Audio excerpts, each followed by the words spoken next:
Good morning.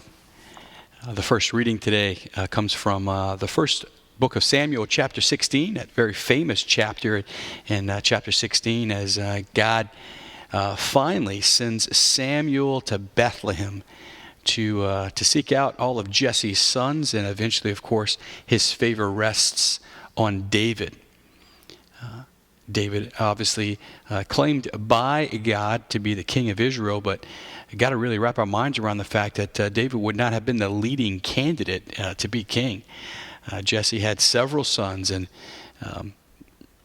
the older boys were certainly more equipped to take on that role. The older boys were certainly more groomed and ready. The older boys had more going for them. But Samuel looks at all those boys and says, no, these are not the ones. And he asks, of course, as we see in the first reading, he asks Jesse, do you have another son? And he says, yeah, I got the young one who's out with the sheep.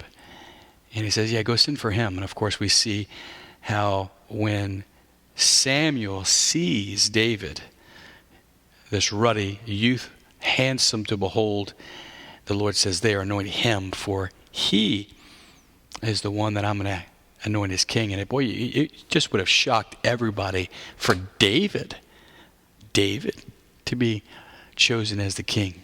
David didn't fit the bill of what it would mean to be a good king. He didn't have experience. He didn't have intelligence, but it's him that God chooses to be king of Israel.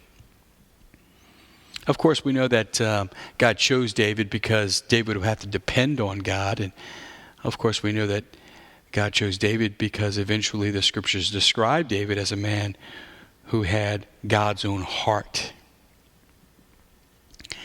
But it's just, I think, in the humanity of it all, it's important for us to know that David was really young when he was chosen and really inexperienced. And God called him into doing something for God that was a little bit over his head, and yet God still called him to do it.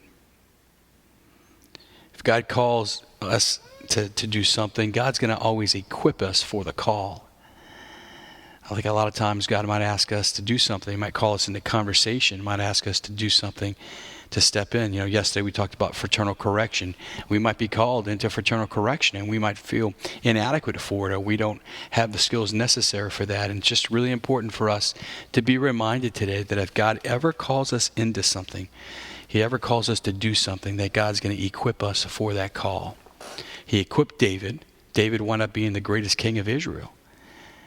And He'll equip you and me if we're ever called to do something. When God calls, He always equips those He calls.